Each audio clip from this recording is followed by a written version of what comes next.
Do council members have? Ms. Stokes? Thank you, Mr. President. I beg to differ with your assessment that this person was hired with a narrow vote. I have before me the vote that was taken.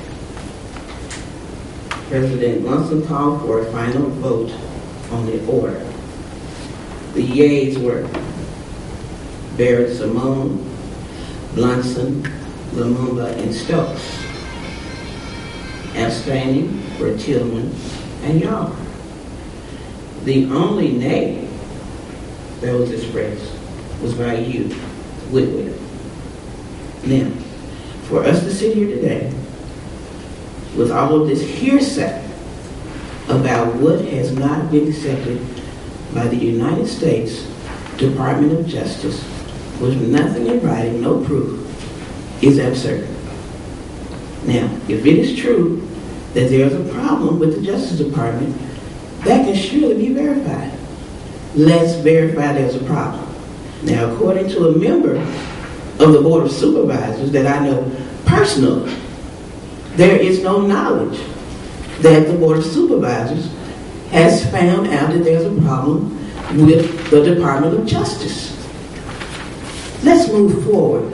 As I have said before, the council member from Ward 1 is attempting to hold redistricting in the city of Jackson hostage. Let's not allow this to happen. Thank you. Okay, hold on one second. This process is going to be handled without emotion and without personal comment for or against other council members. Well, if you hope so, then you need to make sure that your quorum indicates that. You don't tell Mr. Lumumba. Yeah. Look. This is the concerns I have. Number one is I have not heard anything to convince me that the allegations which you just stated are true. Now, I haven't been at the meetings, and so that's one of the reasons I want to hear from Mr. Watkins, and I would like to hear from whoever is making the allegations. That would be good. Secondly, I see in front of me a proposal for redistricting services from Central Mississippi Planning and Development District. I don't know if that's supposed to be our next step, but I do have some concerns about that. Second, for two reasons. Number one is, one of the reasons that I thought that the agent that we were accusing was a good one is because they're local. They come from the city, they represent the city, and that's what we need. We don't need someone from somewhere else, in my opinion, this is just my opinion, to come in and tell us how to district our city that we live in. Thirdly, I don't know if this agency is proposed that the chairman of this committee would be in a position to really even talk about it or to litigate on it, and probably should recuse himself because he's on the Central Mississippi, the Central Mississippi Planning and Development District. So that sounds to me like a conflict of interest. So, the chairman of the Rules Committee, I don't know if he could sit and certainly couldn't propose it, and if he can't propose it, then I don't think he can discuss it. So I think that those are problems, but I do want to start from ab initio, to start off with. Let's see what the concerns are, and let's see if they can be responded to. To the best of my knowledge, that has not happened in the council setting. Councilman Yarborough. Thank you. Well, look, let's not muddy the water here. Let's rewind to December. December we approved, this council approved 4-2-1. This council then waited several months for a contract. And then this council, once we received the contract after there was communication from legal, not council, not individuals from council, after having been prompted by legal, we received the contract. After we received the contract, it was red line sent back. We still did not receive the contract back signed until there was conversation about rescinding. Now, whether DOJ or whoever, at the end of the day, I think there's not a person sitting at this table, not one of you, will handle your own personal business this way. Not one of you. And if the question is going to be about whether our obligation is simply to choose people who are local and or people who are minority, and that is it, then let's say that. Or let's say that we want to be sure that we pick people if they are indeed minority, if they are indeed, because I want to be sure that happens too. Mr. Tillman and I wanted to see a minority woman, actually, but so if, and we thought so because of the credentialing of that person, not because of the locality or any of those other things. I think what the citizens of Jackson really need is to be saved from any kind of drama, any kind of reputation, any more miring of the reputation of this city. And I think that what's happening. I was in Philadelphia, Mississippi, and I got stopped by 3 different people within an hour wanting to know, and here was the quote, "What else dumb are y'all doing?" Now, whether it applies or not, that is the image. And I don't know about you all, but I think that at some point we need to start making really responsible decisions that give people a sense of pride about being here. And that's just my personal feeling. And I would like at some point for us to move forward with prompting legal to rescind and to rescind our current offer. And if it's the desire of the council that we put CMPDD or Art Bridge back on, that's fine. But we have to move. DOJ needs 120 days. They can take up to 120 days to pass it. This is the fact that I know. I don't know any facts about whether or not there's substantial allegations. A Hinds County supervisor that I know personally says that there are legitimate allegations. So, I guess it depends on which one you're talking to. And I think we need to move on rescinding and move on to selecting somebody to do the work. All right, Mr. Lumumba was first, and then Mr. Blumson. The responsible thing to do is to let the party that's being accused of things respond to the things that they're accused of. I agree that everybody here handles their business in a responsible way. Right. I also would agree that everybody here has been accused of things that if you believe what they were accused of, they would be in bad shape in terms of the opinion that people would have of them in the community. And you will address it, right? You would come and address it, right? I think they're here right now. No, they're not. Mr. Watkins is here. Right, and he's here because the head of the corporation is right now in the midst of a speech at M2U00318, College, and he was not apprised of this date until late last night that we were going to have such a meeting. It's not like he just opted out of coming. So I think that's a question. But I think that we should at least get what Mr. Watkins had to say, see if we need to know any more. That's the way to do it, because anybody can make allegations against anybody. Well, I agree. All right, hold on. I would like to ask too. All right, Mr. Blumson. Thank you, Mr. Chairman. I've been sitting here listening. I'm thinking that since we've had these problems, and I've talked to some of the members of the committee, and we have waited for quite some time to get this thing done and to move on. I was one of the persons that voted for Mr. Johnson. But I've been really despondent about his reaction to what we voted for. And I've been sitting up here all the time, waiting. And we finally got something, but we didn't get anything to follow up. So, Mr. Chairman, this time I'm ready to move on, and I'm ready to move on and do what I feel is best in the best interest of this city to get this done. Thank you, Mr. President. I do believe that in order to be fully responsible, that as Councilman Lumumba mentioned, that it is in the best interest to provide the opportunity to hear from the consultant that was originally chosen. And in his absence, we will allow Mr. Watkins, who was a part of the proposal, to speak. But let me just make this very clear. This isn't a show. This isn't a circus. This isn't a joke. This is very serious, and we have a duty to do what's in the best interest of the city of Jackson, and a vendor is not going to tell any council member up here what he could or couldn't or should or shouldn't do. This is going to be a decision by this body. So I'm going to limit the time to 3 minutes to address whatever concerns he would like to address. We will allow for a question here or there, but this is not going to be, this isn't going to be a long meeting. So Mr. Watkins, at this time, you're recognized if you come up here. I appreciate it. As he approaches, let me add this.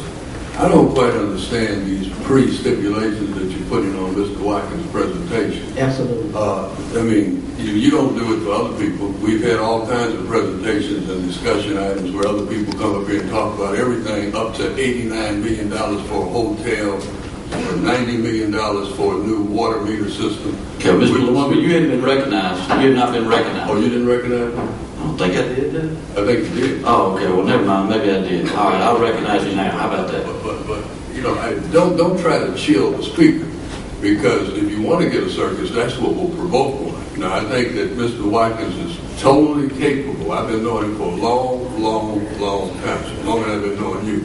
He's older than you. He's been through as much stuff as you've been through, and he's clearly at least as mature as you are. And so, given that reality, I have full confidence that he knows how to carry himself in a city council meeting, and I don't think he needs to be tutored by you as to how do you carry yourself in a city council meeting. Amen. Okay. That's offensive to me. Okay. Well, there's no reason for offense. This is not a direct reflection of Mr. Watkins. I'm certain that he is very mature, and I know a lot about him, and I know a lot of good things about him, and I know a lot of people that like him. And so this is not personal. So let's just lay off of that. All right, Mr. Watkins, how are you today? I'm doing fine. Great. If you could please provide us, you've heard the discussion here so far about some of the concerns, I guess you could even call them allegations. Could you just describe in your words what you think, how you would address this? To the council, I first want to say that I don't want to deal with allegations because they can be true or not true. So I don't want to get off into that area. I do want to say that as far as my knowledge, part of the delay has been directed towards contracts not being finalized completely. I also want to say that we are prepared and very capable of producing redistricting plans in a timely manner and in a manner that exceeds or is equal to when anybody else that I know in Mississippi can produce one. The other thing is that we work or have been chosen to work for you, not the Justice Department. We have ideas about and knowledge of what the Justice Department is looking for, will accept and won't accept. When it comes to the plan, we work for you. We will suggest to you, but you can accept our suggestion or reject it in terms of submitting a plan to the Justice Department. We are at this moment prepared to move out in terms of public hearing.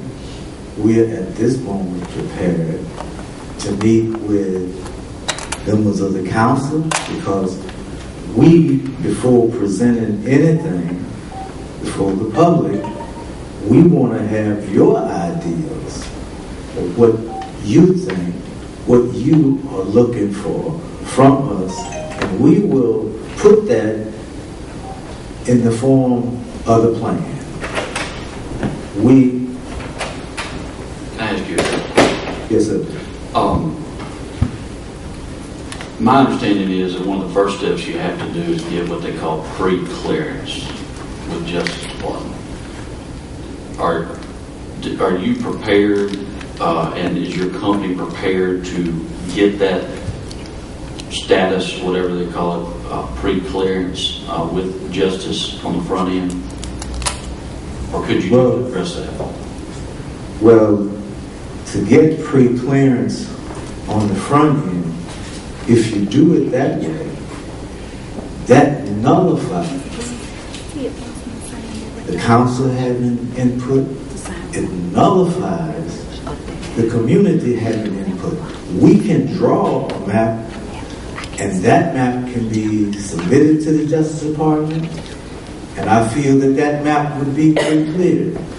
It would be something that would be accepted by them.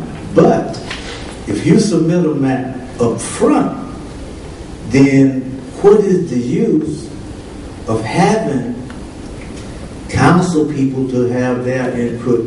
What is the use of having the community to have input when the Justice Department had already made a decision? From all of the council plan and all of the city, as well as state legislative plans that I have been involved in, the process has been that you get ideas from the council. After getting ideas from the council can decide to go with whatever it is that you are ready to present to the public, and you can have options. Get input from the public and then come back using the input from the public, the council make a decision. This is the one that we want to go with. Whichever one that the council decides to go with, that will be the one that will be finalized, and that one is sent to the United States Department of Justice. So let me make sure I understand. So it's your position that you should not get pre-cleared, that you should move forward as a body, make a decision, and then submit the maps with or without input from the Department of Justice, and just hope that it's going to be approved. Because my understanding of pre-clearance is not that you actually have to submit the plan that you plan to go with, but that you are you are effectively putting them on notice that this is a process we're about to go through, and you are, through the process, able to receive input from them to make sure that you are kind of at least working in the right patterns. Well, the term of pre-clearance apparently has been misunderstood, because the term of pre-clearance simply means that the Justice Department has to approve the plan that you submit as a body before you can implement that plan as it relates to your election. From my understanding, that's what pre-clearance is. And the Justice Department can give you what they feel is appropriate. But like I say, if you negotiate and work that out, we all know and have some understanding as to what the Justice Department will approve and accept, because there are the guidelines. They're laid out very specific. All right, I just have one other question, and then I'm going to ask Mr. Yarl. Well, actually, I'll hold that question. Go ahead, Mr. Yarl. Thank you. Mr. Watkins, I appreciate your wisdom in not dealing with the allegations, as they actually have nothing to do with you. So I'll appreciate that and respect that. Let me ask this, though, because this is a matter of fact and public record. Do you have, you said that it had to do with something with the contract. Do you know what took us so long to receive a contract, and why, after having received prompts from the legal department, it still took several months for us to receive that contract? I can't answer that. I really don't know, because here again, all I was told was that the contract had not been finalized. Okay, and part of the not being finalized had to do with proper response or complete response coming from legal on this end. That could be right, it could be wrong. So I don't want to. That's fine, because I think legal is prepared to provide an outline of events as well. This is and while I'm asking this question, do you mind taking? Thank you. My second question is, do you know why, after we did finally receive the contract, it was red line sent back that we still did not receive a signed contract for several weeks with no response to any prompting from legal? No, I can't answer that, because I was not a part of even with the legal aspect. Yes, sir, and I understand that. I'm waiting to. You ready to get to work? To do the math. Yeah, I understand. I understand. Mr. Chairman, if you don't mind, with the rest of my time, I would like for legal to, since legal was implicated as a part of the delay, if she could. Well, can I just add this and see if you accept this as also a question of legal? Was his explanation of plea clearance an accurate explanation of what pre-clearance is? Mr. Watkins? Yes, sir. Monica Jordan, Office of the City Attorney. Mr. Watkins was accurate about pre-clearance. That is how we did it the last time as well. Typically, you go through the entire process. It is bound into a binder of sorts.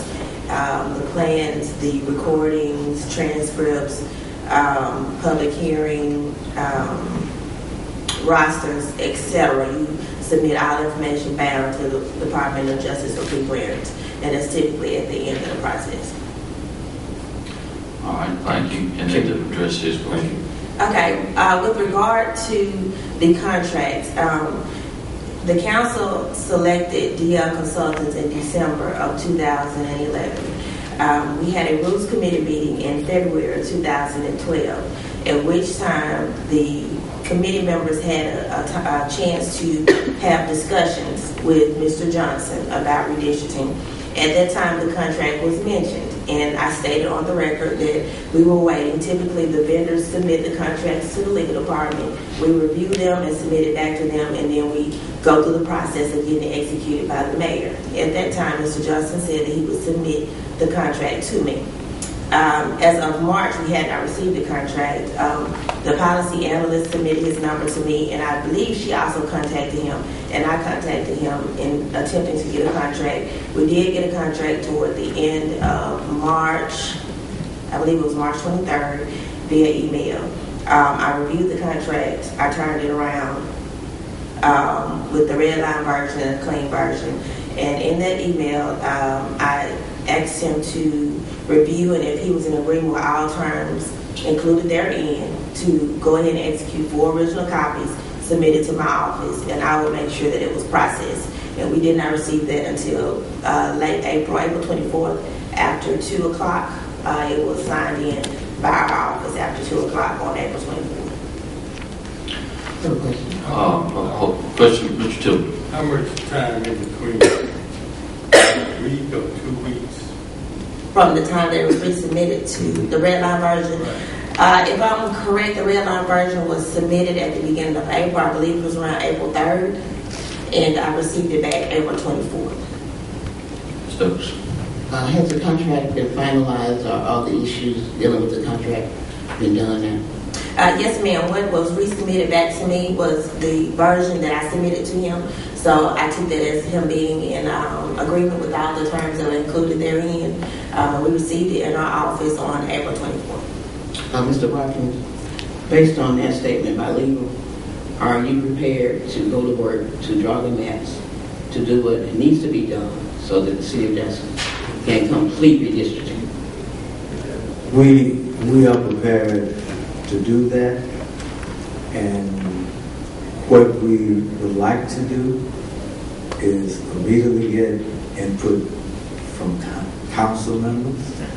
If council members feel that we want to bypass that and go straight to public hearings, we are prepared to go straight to public hearings, have maps presented back that the council and the public can have further input on.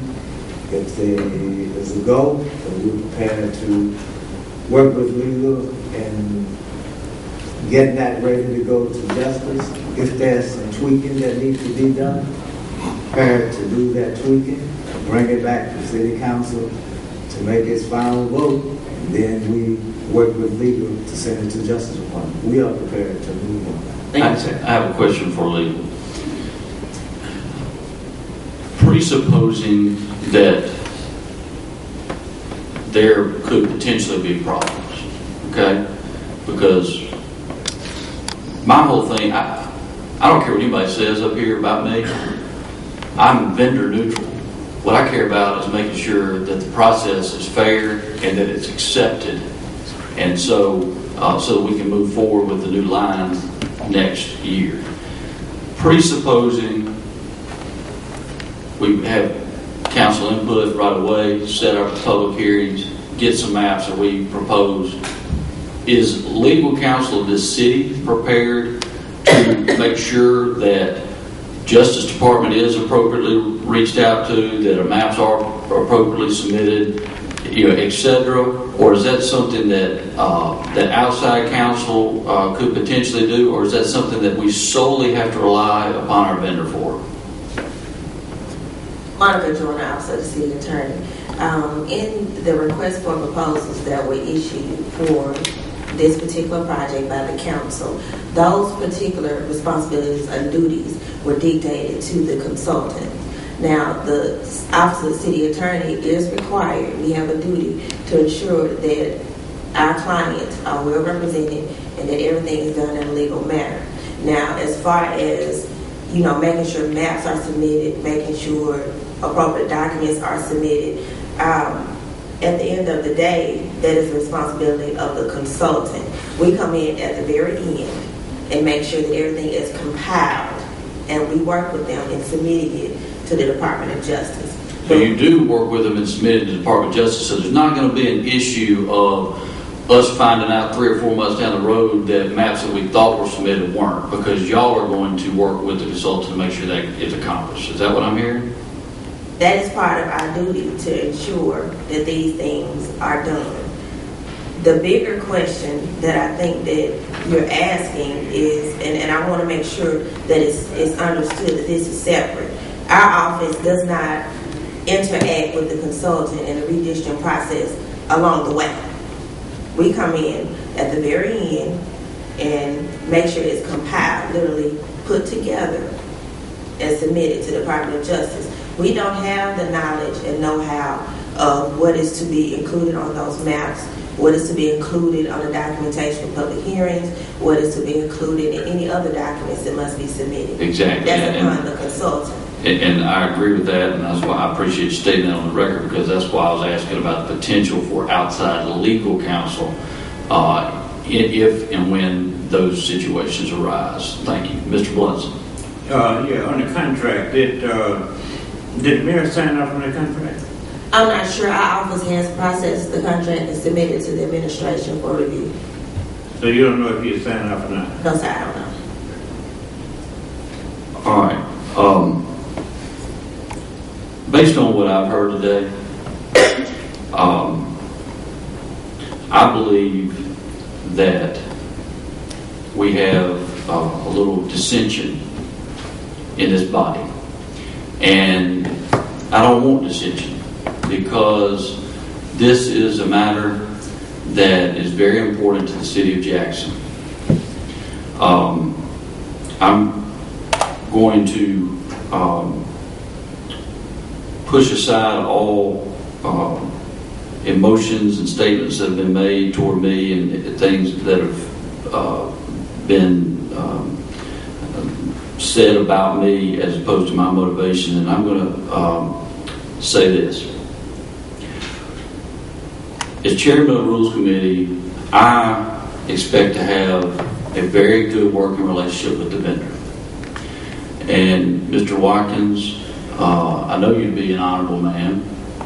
I've stated on the record multiple times, I know Mr. Johnson personally. I've spoken to him even about this personally.